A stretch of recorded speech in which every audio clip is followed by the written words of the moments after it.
Hi, Dorien. Welcome Hey, back to Emerging Proud. hey, Katie. So good to be here. Thank you for the opportunity. Oh, it's just lovely to be with you again. So you shared your story originally with the Emerging Proud quite early on in the campaign, I think. Mm, But you didn't share with your real name. yeah. You shared with a pseudonym, and this feels, yeah, really significant. And we've just been talking a little bit before we started to record about how this is feeling for you. And I wondered if you want to share a bit about that. Mm. Yeah, I really feel that shakes right now in my body. Like Mm. it's my first time that I really go for a recorded interview. And yeah, I can really honor that in my body that it is sometimes scared to come out. And at the same time, realizing it's never a perfect time. And we always meet ourselves where we are at. And deep down, I feel like it's such a beautiful time now to re-emerge proud. Mm. I think it was not only early in the campaign, but also very early in my own journey when I did the first time. And that was very safe, just writing a story and having a blog.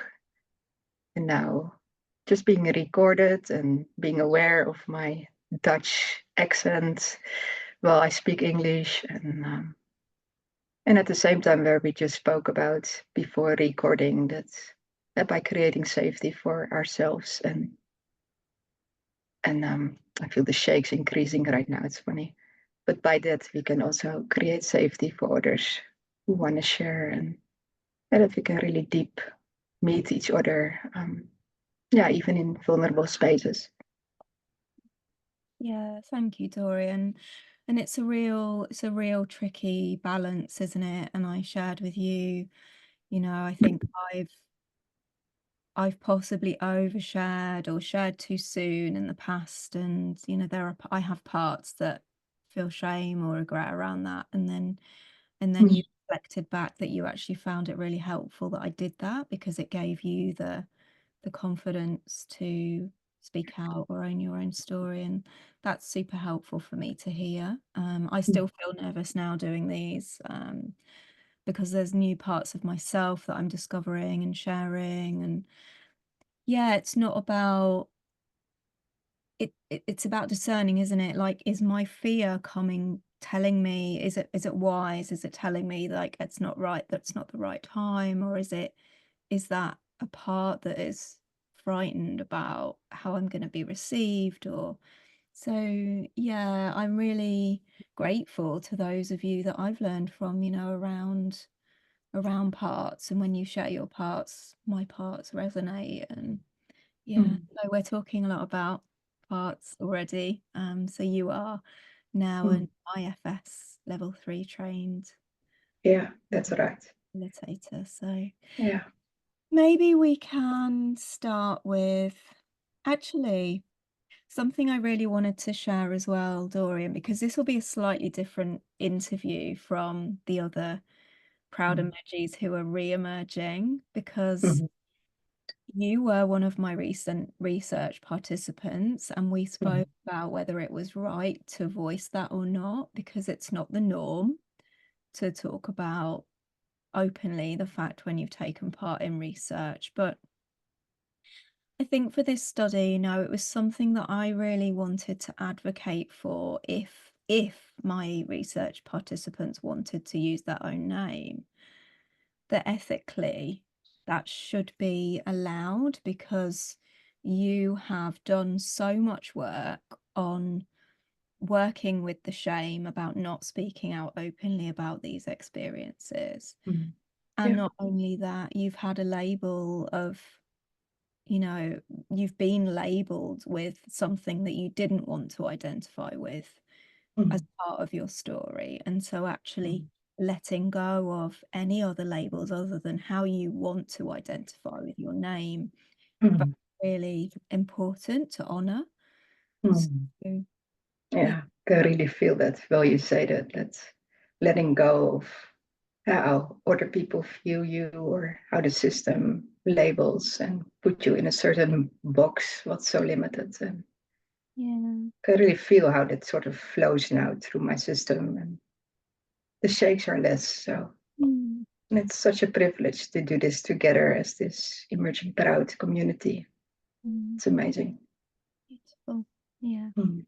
Well, yeah, it feels very reciprocal, and I've benefited so much from the people that have shared, so I'm equally as grateful. Mm. Okay, so Mm. shall we dive into your story? Let's do it. Let's do it. Bring it Okay. on. So you, as you've already said, you're in the Netherlands and you were a social worker, right, before your experience. Would you mind just sharing a little bit about, we'll talk more in detail about what your experience was, but maybe what catalyzed that for you first, Dorian? Yeah, just maybe a few words how I grew up. Like, I always had a very deep connection with spirituality, consciousness. I knew stuff. I got certain, yeah, insights, or sometimes knowing that things were about to happen, that kind of stuff. And at the same time, I grew up in a very religious family. Had lots of Dutch reformed restrictions and fear-based pictures of hell and heaven, and repentance and sin and bad. So that were actually two lines who sort of were sort of next to each other, and that was often quite confusing. And I never felt really understood as a child. And yeah, I can say a lot of stuff, but I don't want to do that now. But yeah, I think the consequence was that I grew very far away from myself and trying to please everybody. And I think I came on that point of losing full connection with who I was. Mm. And yeah, I did some healing work. I went to South Africa as a missionary in 2009, 2010. I sometimes forget years nowadays. But I remember the time before, I was journaling and bringing closure to the past. And I did some good stuff, I guess, in that time. But yeah, I really remember I had the mindset like, okay, let's finish off all this needy, young, sad stuff. And now I'm going to go for it. I'm going to give. I'm going to serve. I'm going to serve God. It's not about me anymore. And with that mindset, I left to South Africa, to Cape Town. And I must say it works. You can put that aside and yeah, be strong. And Cape Town is a great place because there is lots of neediness, and everywhere people need you and need your skills. And Mm. yeah, it is an amazing place to serve. And at the same time, I think I was 2 years there, 2 years, and then I could feel how that old pain was sort of starting to burst through that.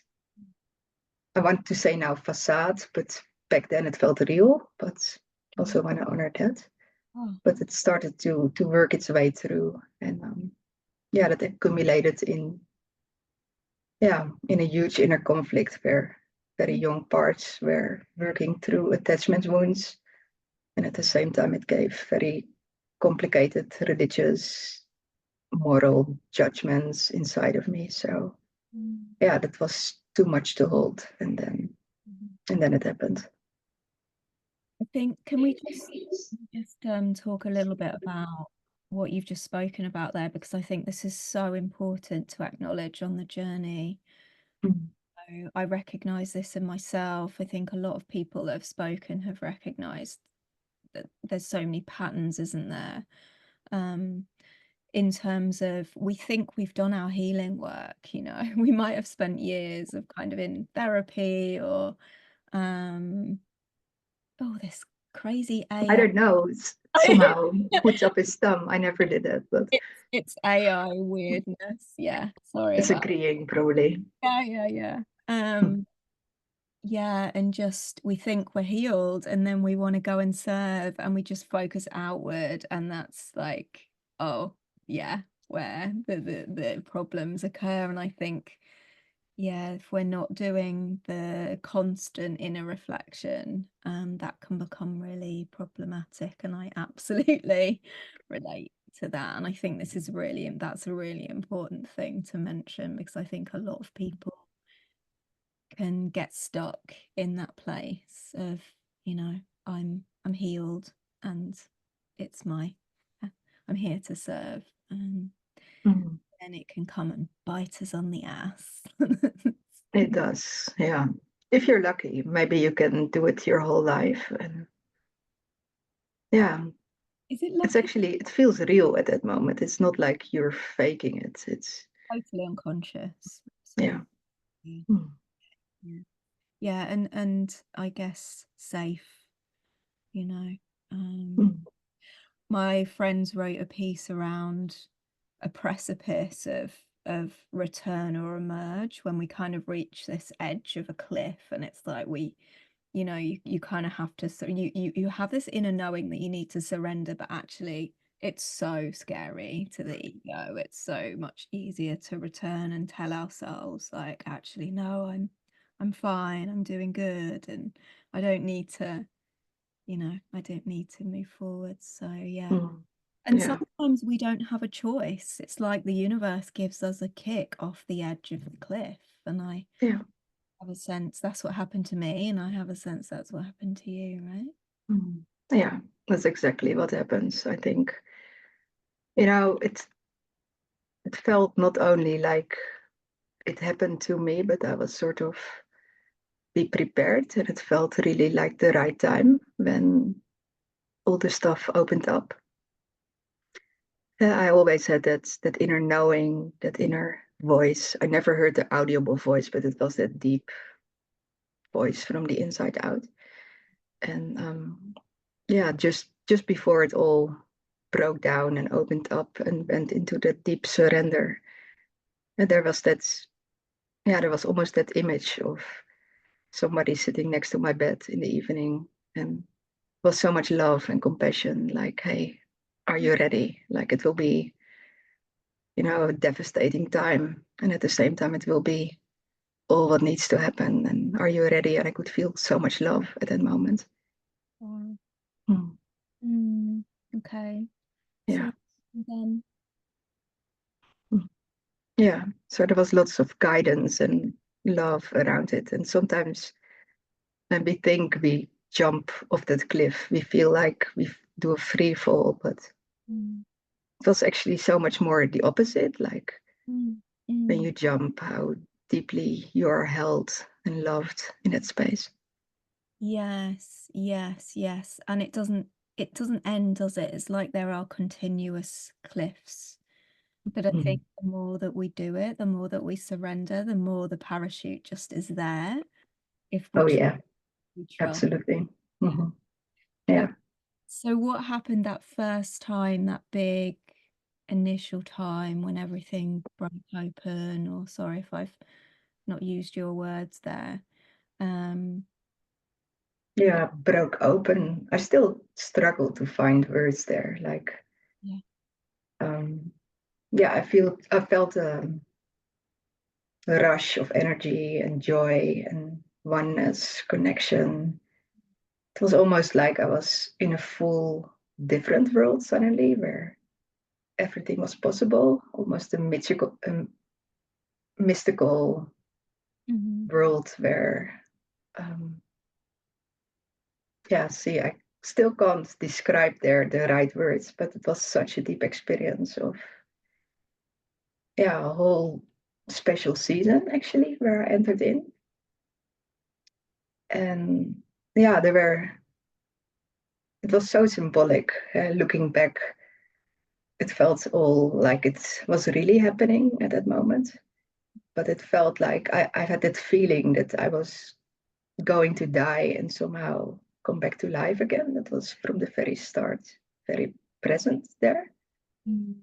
Oh, and yeah, I'm really pleased you mentioned that, because that's something that, so I used to work on acute wards, and Mm. people would always say, I am dying, I'm Yeah. dying. And it's something I've heard time and time again. And actually, Mm. Yeah, like you say, when you think about it symbolically, we're dying to the old version of ourselves. Or like you say, Yeah, the card is crumbling, dying, and we're kind of, it's like a rebirth process. So, yeah, so true. Yeah.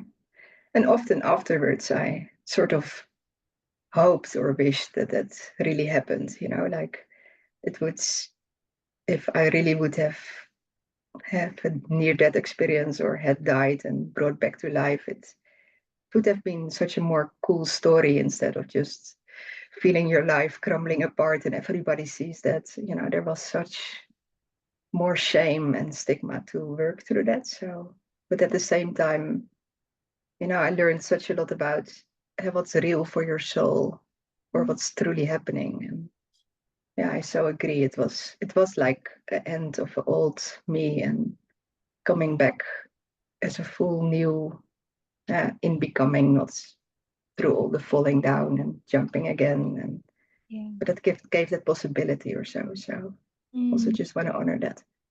yeah. And also what you just said there, Dorian, about, that I think the reason we find it so hard to let go is because there is so much social stigma and expectation, cultural expectations about how our lives should look, or, the social norms, the expectations, and so the shame that is initiated through the experience isn't necessarily about the experience itself, it's about how it's perceived or held. And I think this is why I feel so passionate about doing this, is because if we were to change that, the Mhm. narrative, and have this new understanding within, social discourse around these experiences are really normal, and actually they're really helpful when we can embrace them and hold people through that crisis in a completely different way and see it as this Mm, sacred experience that's necessary. I mean, mm, whole yeah. shame around that would actually, overtly make the whole process so much easier, I think, as well. So, Mm, yeah. yeah. So what Yeah. happened? It really needs, like you can see beyond the mess what's actually happening in someone's behavior, or that it's not normal, or that Mm, you can really see through that and mm, really see what's happening inside. It's just a birth process, or and like I always like that seed, what fully gets undone before it can starts to become a plant. And mm, so it looks so messy. And luckily I was not aware of it during my experience, because then your whole inner world becomes the full world where you live at. So that yeah. only came later. But because Yeah. inside there was only love and light, I had a very blissful experience. Mm, So that was something where I'm really grateful for. So it was not a distraction that it looked so messy. I only had to sit with that afterwards. Yeah. okay. Okay. So, okay. So just thinking about the analogy of the birthing process as well, what you mentioned there, and the seed and the cracking open, it's like we can't give birth without so much pain and mess and blood and gore, right? It's just that's how it is to, Yeah. It is so messy. yeah, it's so symbolic of these Mm. processes. Yeah. So your experience itself when you were in it, you were saying it was all love and oneness, Mm. but the outside of it looked messy, right? Mm. Was that Yeah. also, was that also what happened then after that experience when you went into the shame? Did it then become darker, or like, could you say a bit about the experience itself? Yeah. I think in the experience it was all light, and I saw everywhere those symbols of love, and I was so connected to that. But yeah, afterwards, have people reflect back your behavior and looking at actual pictures of yourself, and you struggle to sleep, how tired you look, and Mm, behaviors you did, what made such a lot of sense from that space within. But I even had it this week, like maybe we skip a bit. I also want to go back a bit more to the actual experience itself. But yeah, I had an experience this week that I went sort of back to that moment that you feel that everything what you went through was not real, that shock, that moment that you come out of a whole experience, and then it was not physical or mentally, it was way more a body feeling. But yeah, that's what I had to go through it. Like the experience was itself way more where I went through. Well, working through afterwards was what other people had seen and viewed, and there was such a lot of shame around it. Yeah. Okay, so in the experience itself, you said you wanted to go back there. Mm. Yeah, it was not only dying, coming back.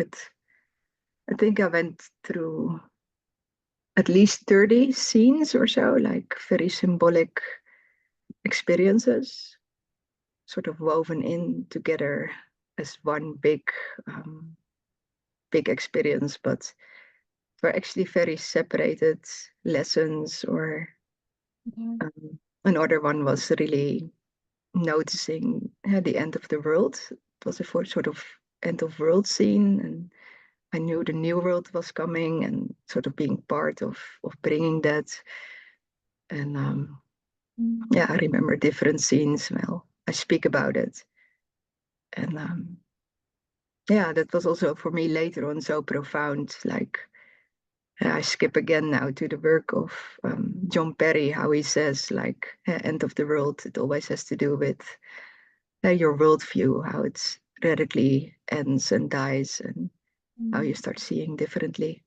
So, but Mhm. yeah, that only came later. You have to first go through the raw, real experience without any context. And Yeah. but it was a beautiful time. Like it's the end of the world anyway, so it doesn't matter. Let's do what needs to be done, and let's start to see what's really important. Okay. Yeah, okay, because that's a really common thing that people lose all of their inhibitions and spend all of their money and, don't have a care in the world. And Mhm. I think it's really important to mention as well, Dorian, for those that don't know, that the impact. So even though inside the experience it was amazing for you, how was that perceived? Kind of like you were given a label. You were like, yeah. Do you mind talking a little bit about the impact of that? Yeah, yeah. When I just go to that moment that you realize what you all went through is not real, um, and then having people around you who so quickly make sense of Mm. what happened to you. Like you went through psychosis, this is what happened to you, and now you need this and this and this. And I Mm. remember sitting at that psychiatric place, that office there, and it was just said in maybe 30 seconds. And inside, I felt like you was not there. You weren't there. You had no idea where. Mm.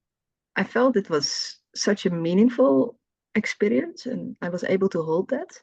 But at the same time, there is such a lot of confusion because somebody else perceives it such a different way, and also people with lots of authority on that.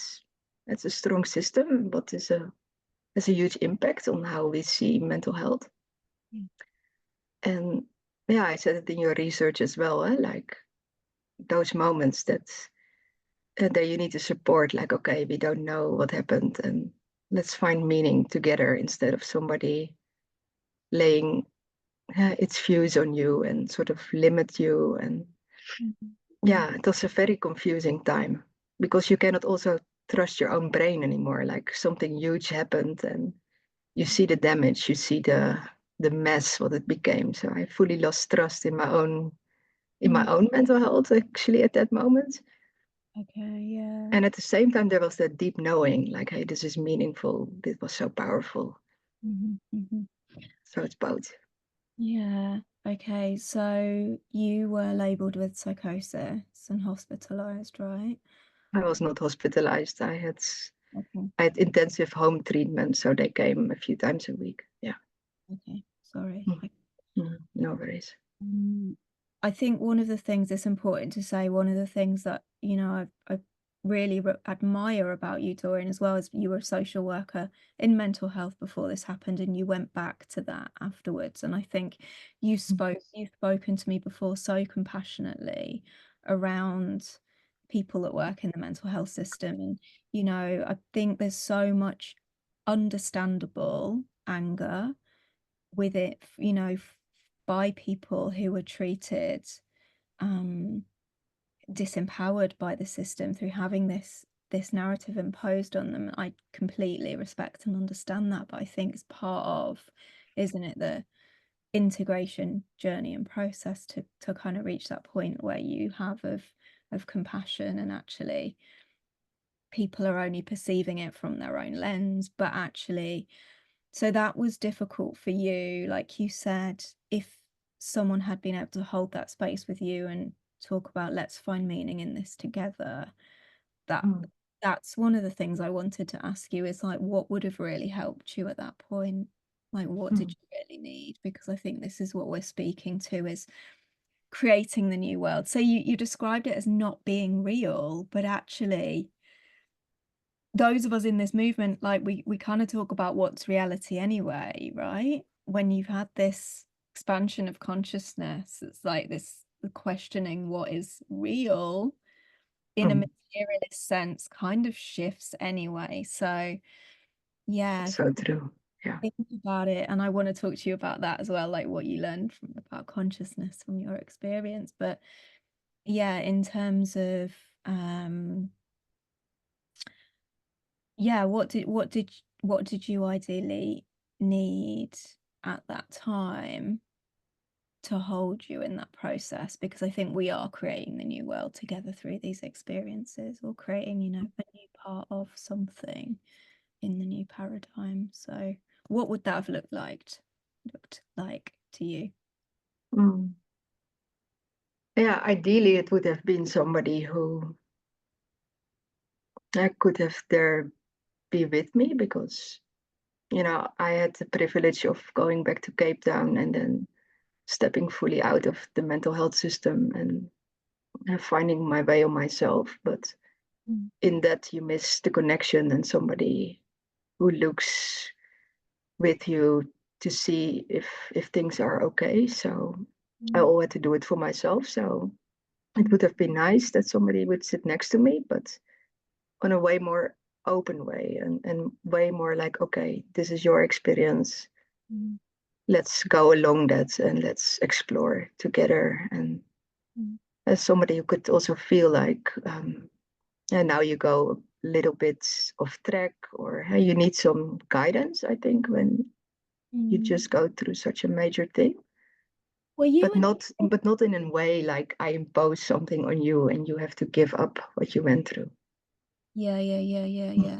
I'm just curious there about, yes, needing guidance, but also how do we get the balance if somebody is so immersed in their experience? And like, would you have been in a place to listen, do you think, at that point? Like, you described your behavior as being shameful, or, you maybe did things that you wouldn't do if you were in an integrated place. And I'm wondering, because there's a lot of people who, when they're in that really immersed place, are not Mm. wanting guidance or Mm. can't see. Yeah, I don't know whether that made any sense, but I'm just curious as to Mm. how we can hold, but lightly and gently, whilst also keeping someone safe.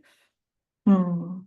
Yeah, I think I absolutely would have listened to that guidance, as long as you not feel there is judgment in it or that you do something wrong. Because when something falls so apart, you're listening basically to everybody, but at the same time you're very sensitive about can people really respect and try to understand where you work through. So if that would have been there, that would have been such a blessing.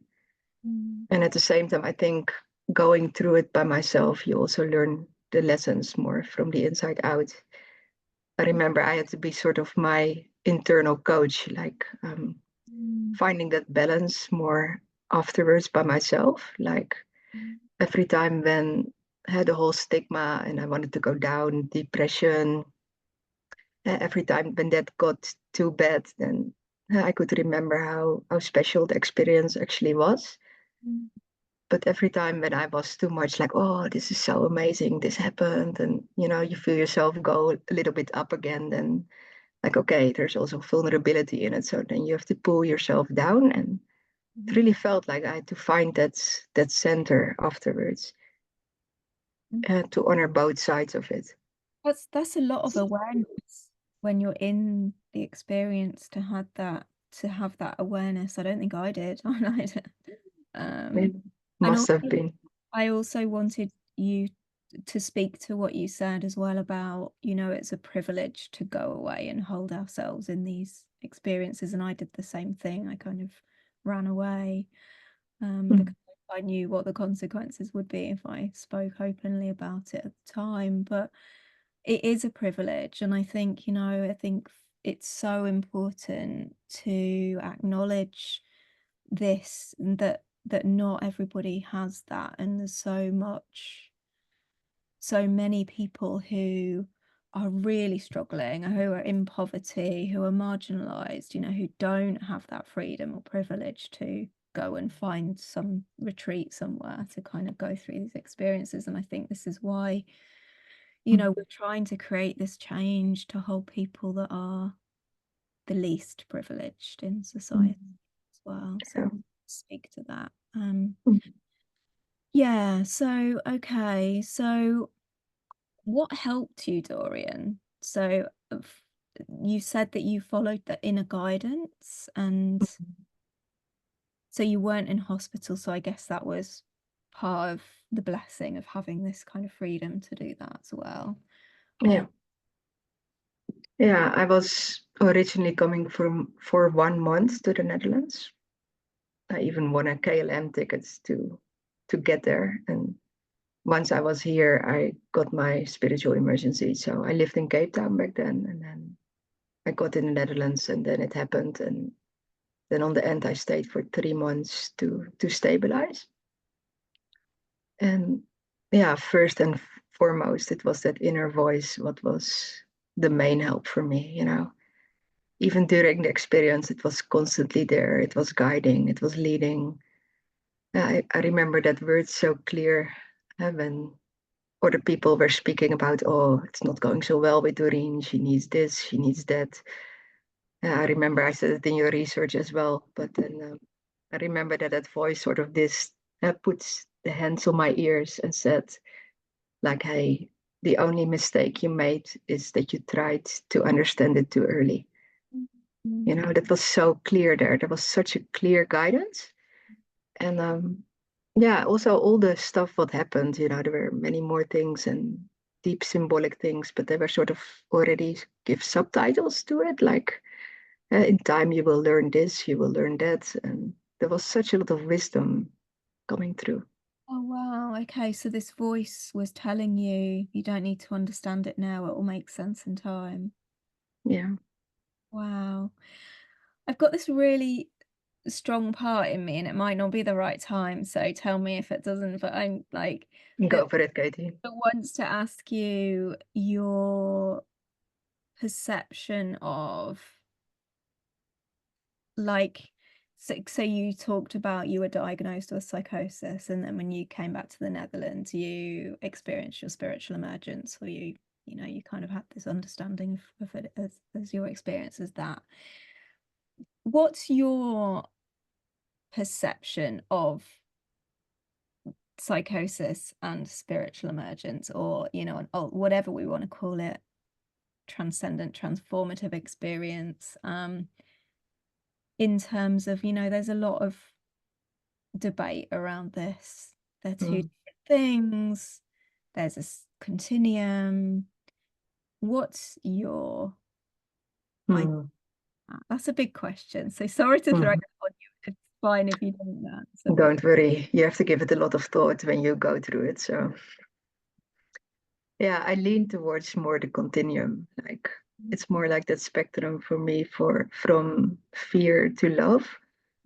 And then you are not so lucky, or maybe where you're at in real life, and you can experience way more fearful, paranoia ways of psychosis, and you're more moving towards love. It's often like that big love and oneness come through, and I don't think there is that fine line to say like, hey, this is psychosis, this is sickness, well, this is spiritual emergency. It's way more continuum. And I think also, and now we also go a bit forward, but when I hold clients, like I always want to keep up the hope, that everybody has opportunity to find meaning, and to give it a place on their way in their lives, and holding that space for them. And but also always keeping up that hope, like as something doesn't need to be a chronicle, scary mental illness. Well, other things are.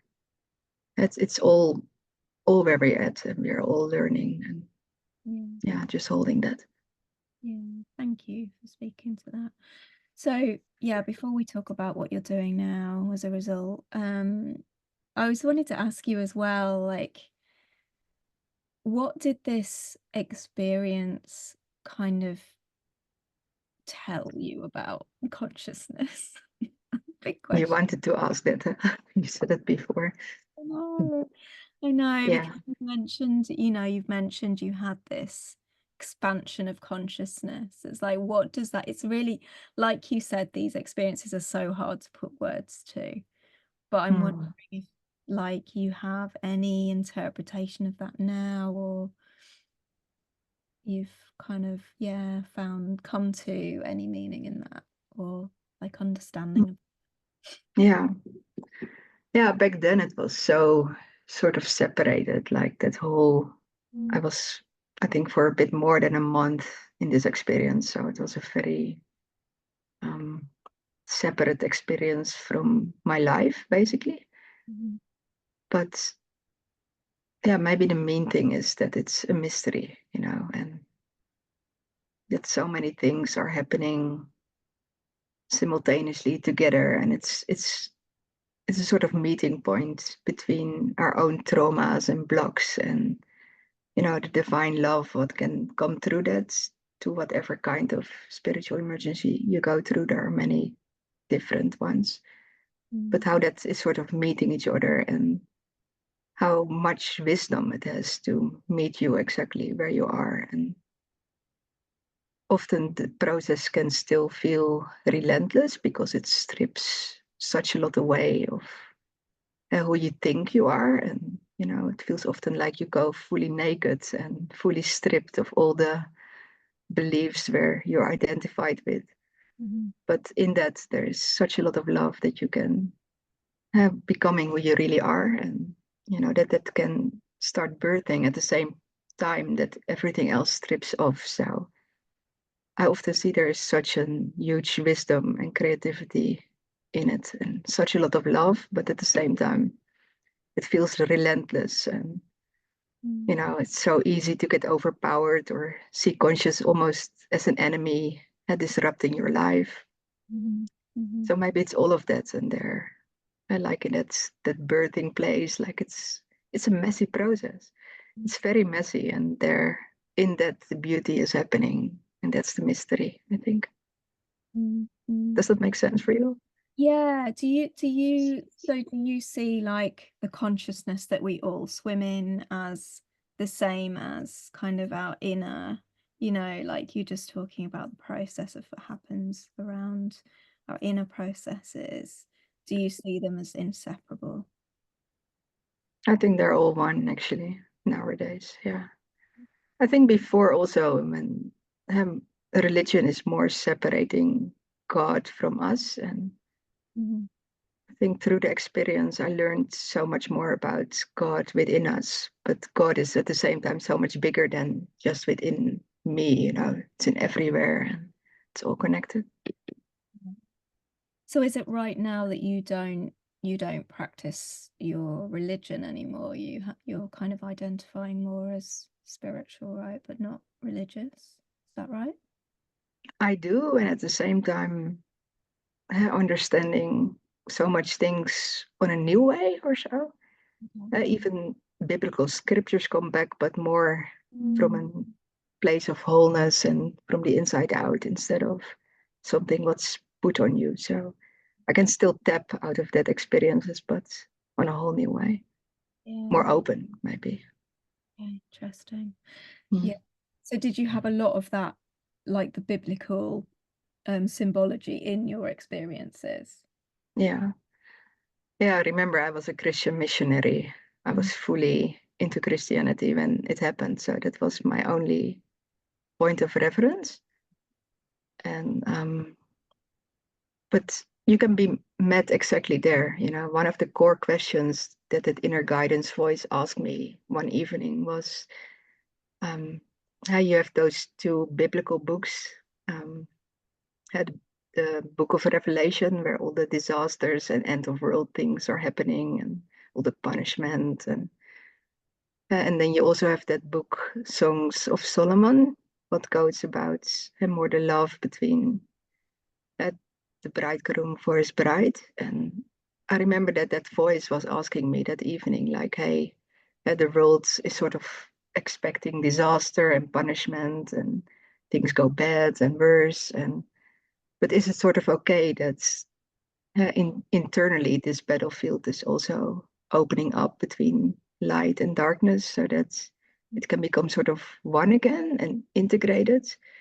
Oh, was And at that the same time that you know my love and you will get that it's a love story at the same time, because that was way more the Song of Solomon thing, and knowing the heart, knowing the core of the heart of the divine, that it's all love for you. That was a sort of question what came up in that time.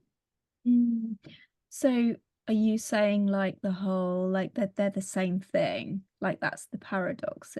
I'm wondering, I was really wondering about because these kind of thoughts have been obviously alive for me really a lot at the moment because we're recording this when, we've just heard the election results and there's so much kind of discussion around the light and dark and what's happening in the world at the moment. I'm wondering if it makes it easier for you to sit with that, kind of having gone through this experience of inner polarity that you've just described.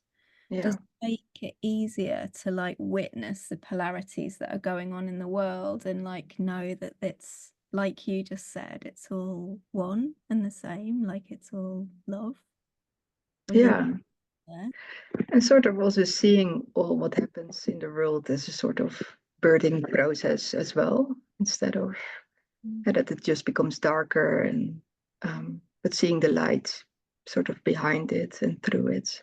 Mm. I'm still sort of sitting with those questions myself. It's not that you get all the answers. It feels like almost for me like a place of knowing, and at the same time not knowing, and have to struggle your way through just like everybody else. It's like, yeah, it's not that, I hate those movements that you say, okay, now you're enlightened and now you know everything. It's so, for me, spiritual bypassing and blocking away everything what happens. So I think part of my whole recovery is to really embrace being human in all the forms. And Yeah. I think I always wanted to escape there. I have parts who said like, okay, I want to just check out and I want to go to heaven. But I think the move is way more the other around. Like how can that become part of here in my body, in this world, in my daily life? Yeah. So, Love, love yeah. that. Okay, so that brings us to what you're doing now as a result of your experience. Because I Mhm. think, you know, you said about this inner knowing before it all started, before it all broke open? I think you said something like, it'll be really challenging, but it'll be worth it. Like, Mm.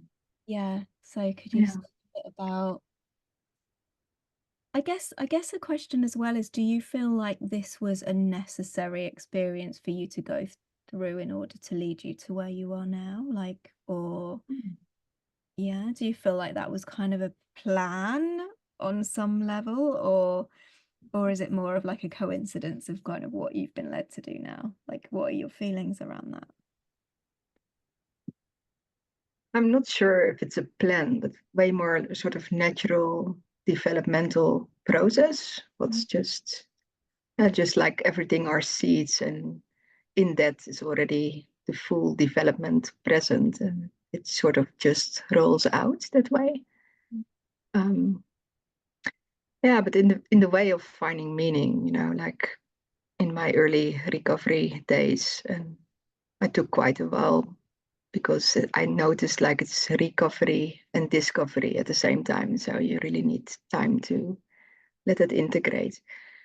But in those days, I felt like, hey, if I can help one single person who goes through an experience like this, it's worth it. It's worth all the pain.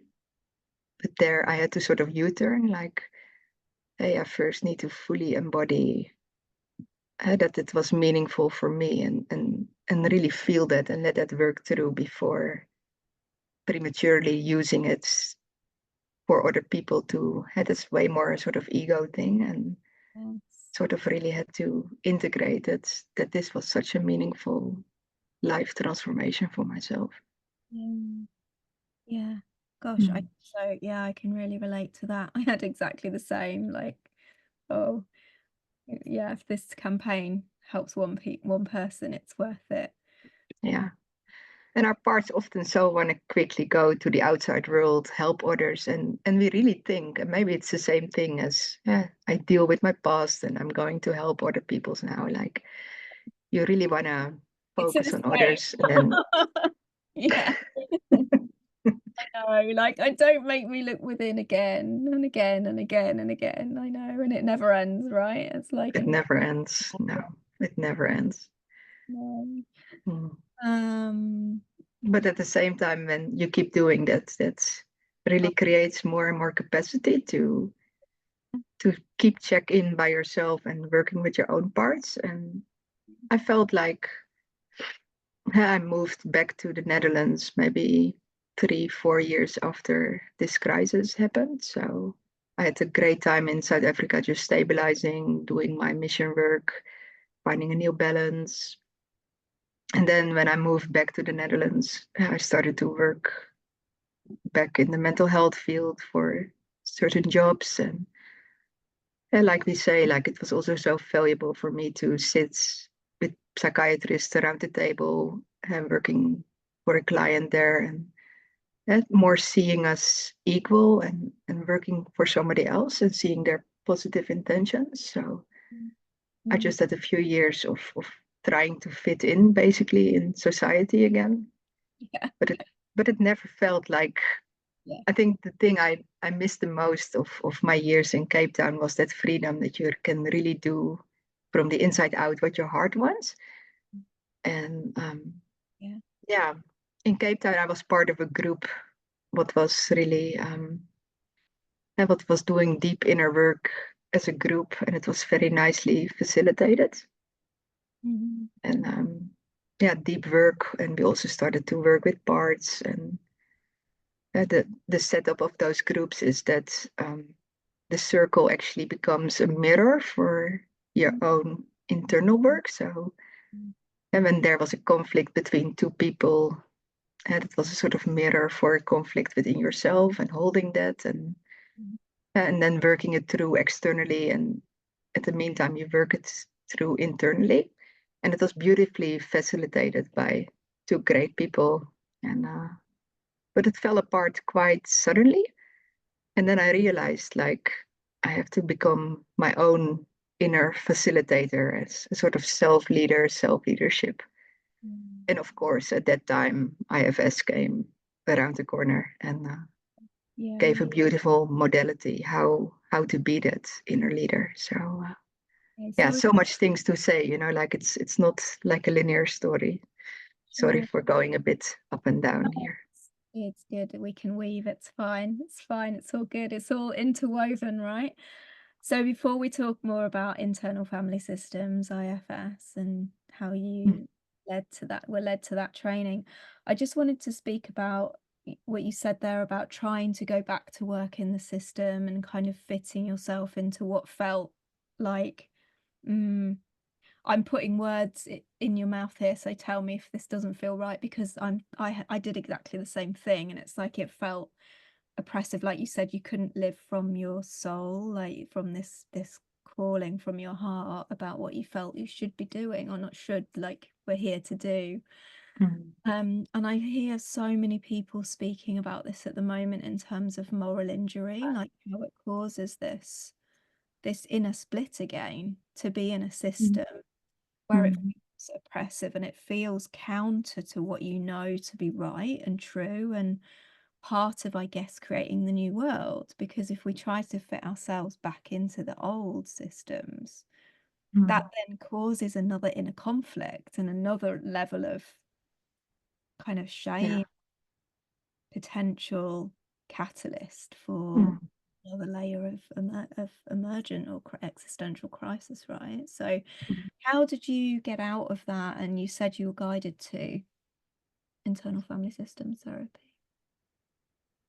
I think I needed to get tired. For me, it felt almost like going back in time after all the freedom I had in South Africa just to follow my heart and living from it inside out. Mm, And then moving back to the Netherlands and fitting in systems and jobs and, all the reports and all the bureaucracy was part of that. It often felt like I'm so stuck there. I'm sitting in a very little cage and there's no way to move and really be me. And um, I think I did my level 1 training in IFS, but I just kept working. And then, yeah, on a certain moment, I started my own practice, say 3.5 years ago. And I did it on the sideline. So I started something, had to also have enough financial insecurity because it's quite a jump to fully trust that inner living, like because you also have to live practically on this earth.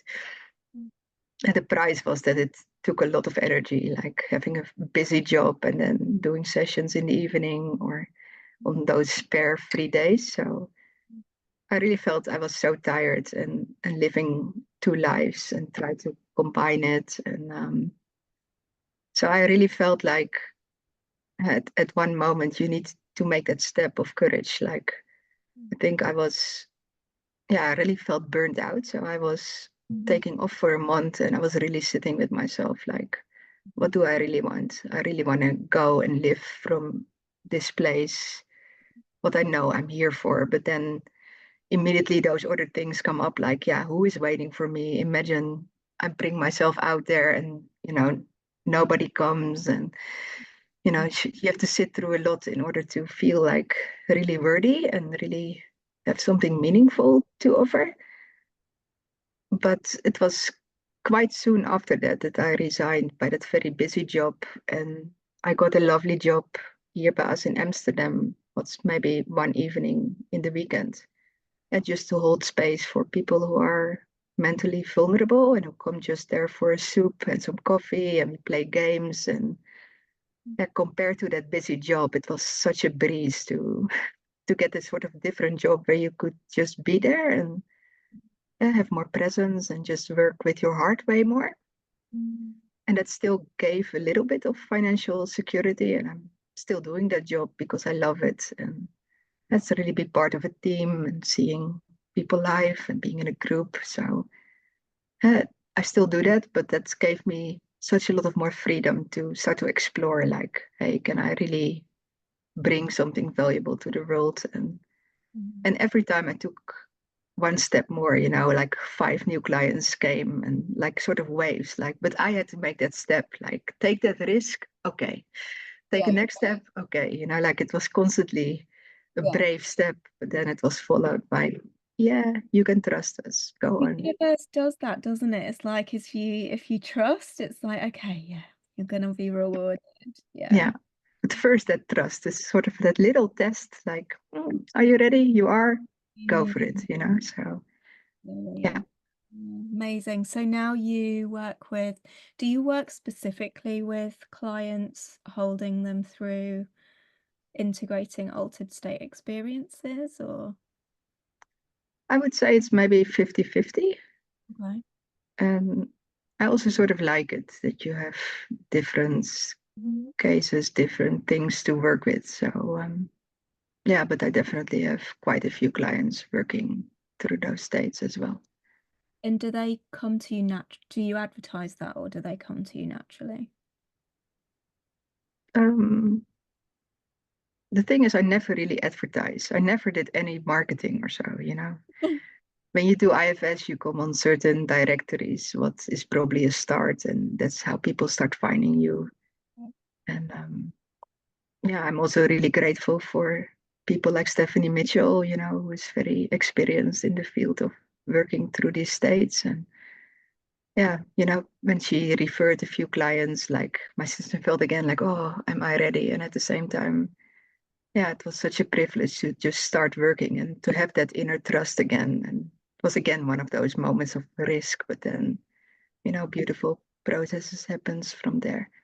But isn't it interesting because everybody that has come through the campaign, through Emerging Proud, and I know for myself, I would only want to be held by someone who has experienced that.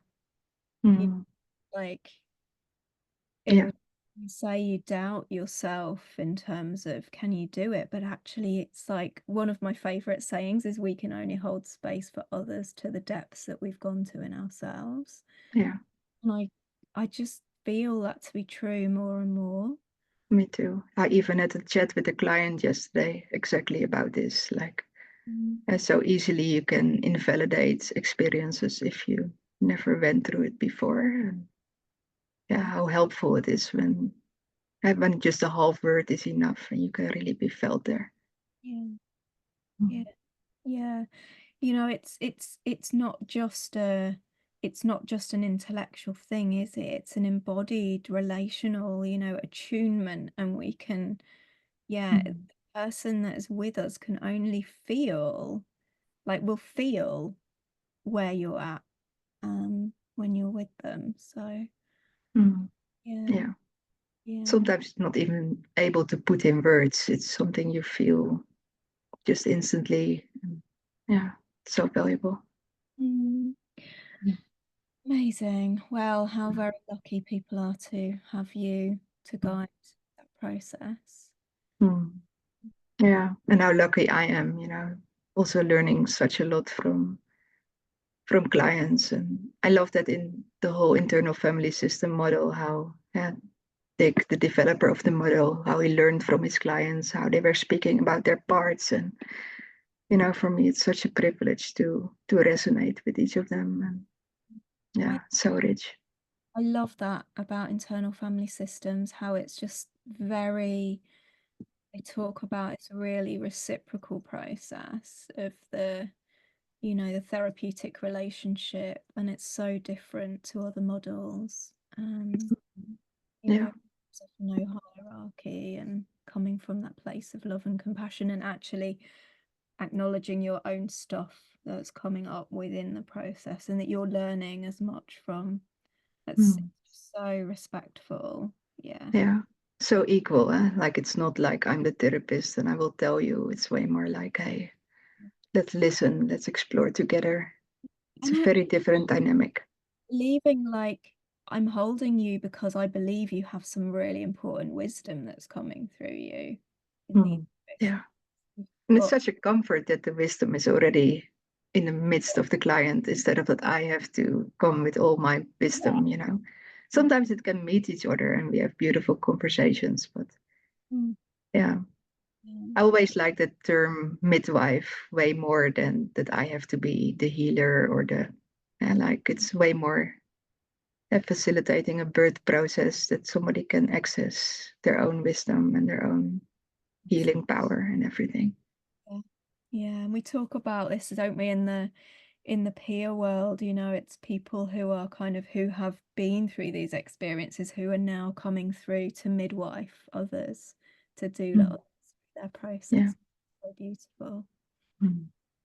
Yeah, thank you, Dorian, for trusting the call and stepping up and listening to Mm. that inner calling, because the world needs people like you to do that. So I'm Mm. very grateful. And And I'm happy for their grace that they do it in little steps, you know.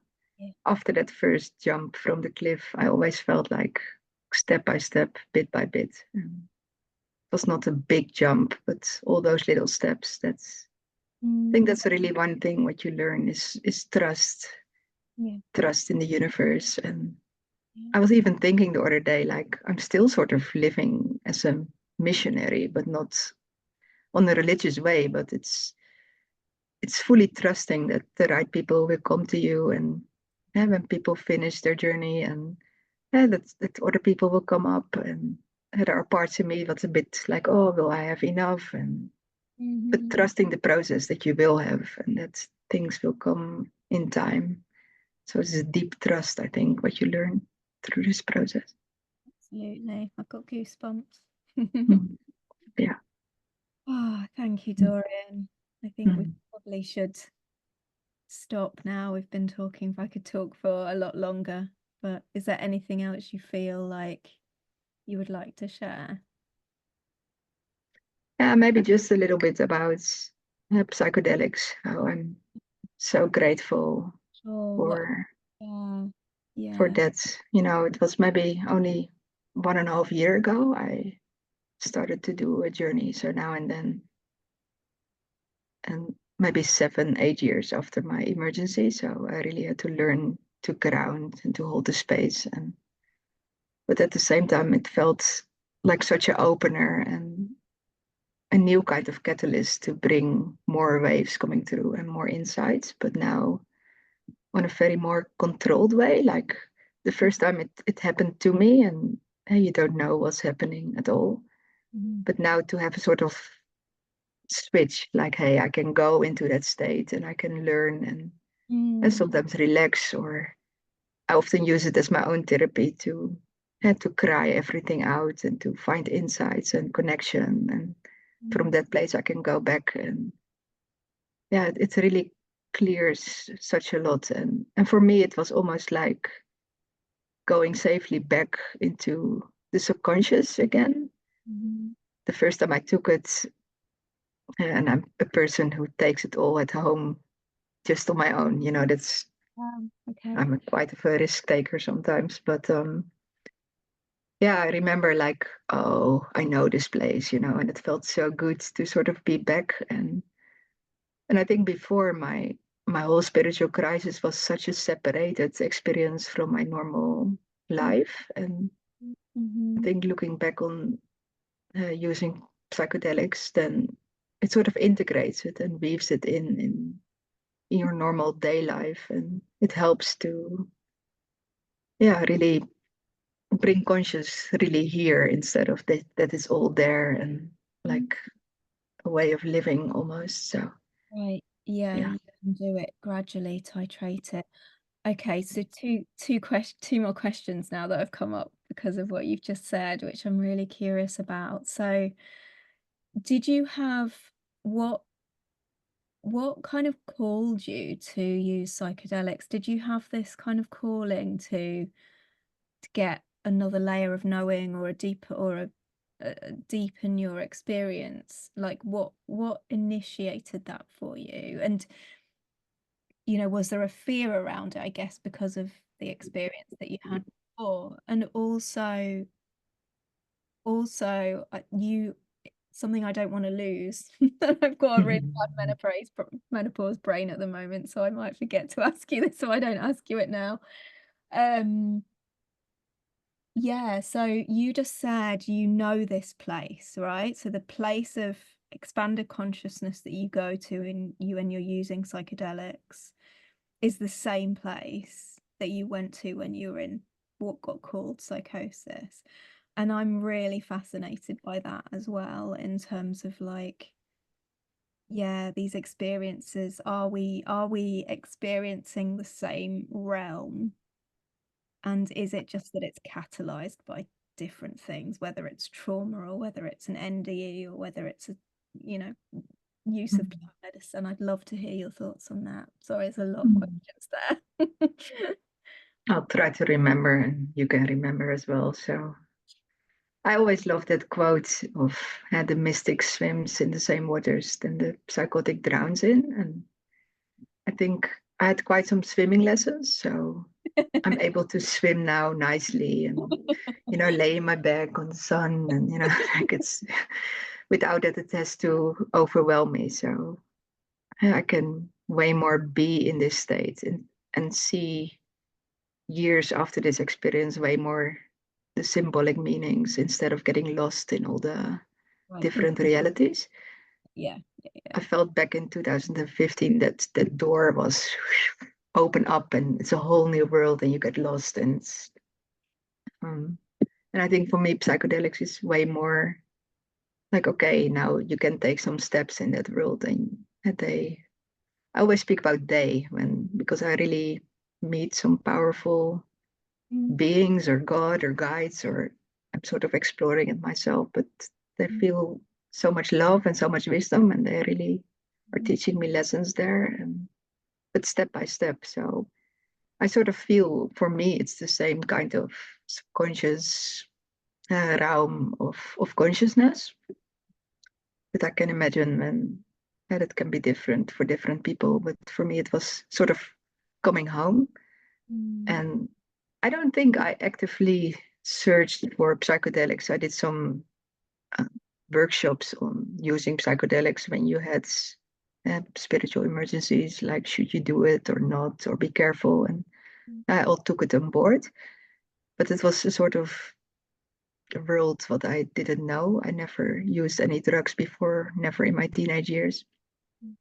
So it was a sort of new thing. But in the meantime, I think I always searched for that switch, that button to travel there by choice instead of that it overcomes or happens to you. So that was a search on the inside. And I remember one evening I was in the bath. I remember it very clear that inside it felt like, okay, go for it now. It's green light. You're ready. You grounded. You are ready for it. Basically, we want to show you more.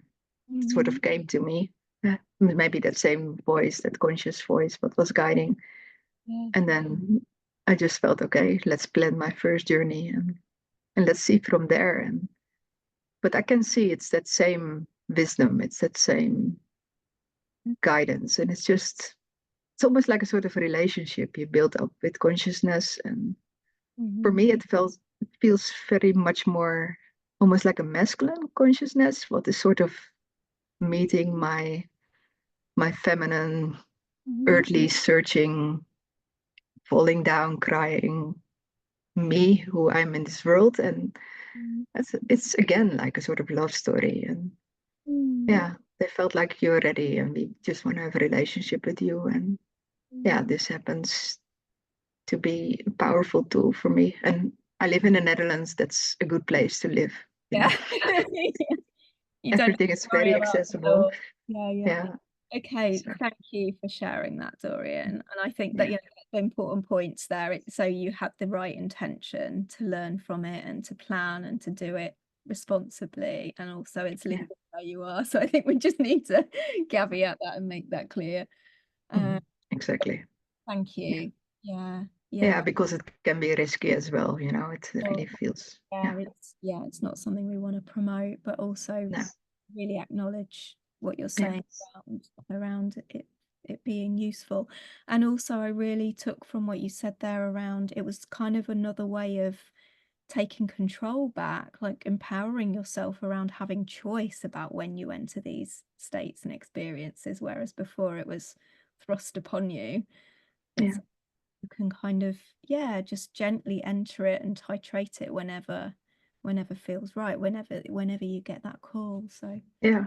and getting more on the wheel, you know. One of the modalities I like is that positive disintegration model of the Borowski, I don't know that.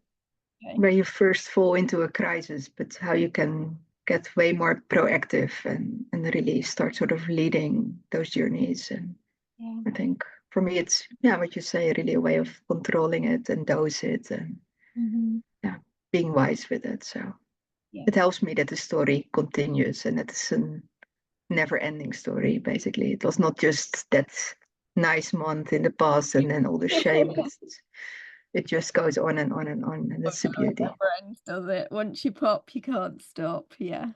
No, so true. Oh, thank Mm, you, Dorian, mm, so much for coming back and yeah, mm, being with us again. And I'm sure, it's like re-emerging and re-emerging, and this like we'll be doing it again in another 7 years or however long it is, and we'll all be different people again. But it's just mm, beautiful to revisit and so meaningful to me. And I think, in terms of the research, to learn from people like you who have, you're like 10 years on now in your process, and it's like, what did you find helpful? What would have been helpful? Now you're more grounded and integrated, you can speak to that. So it's mm. so important, I think, for people who are quite new and experiencing and are quite Yeah. scared by it or have carrying that shame, to hear this. So it does Mm, easier. yeah. Really And appreciate. also so much gratitude to you for, you know, organizing it and doing this research that's, you know, it really can bundle our voices together and I that hope. it's so needed. I was reflecting that this morning, how needed it is in our current system that we all can be heard. And thank you for facilitating that and doing your own work and meet us so personally. And yeah, it's such a privilege to be part of this, Katie. Likewise, well, yeah, privilege for me. I had no idea what I was starting, and like you said, when you trust it, just happens, and it's got a life of its own now. It's like it just happens through me. So yeah, I Mm, learn from everyone in the community all the time. mm, So I'm grateful yeah, I feel very held. So same here. Yeah, thank you so much for this time. mm, oh, lots of love, Dorian. We'll Lots see. of love to you. Bye. Bye.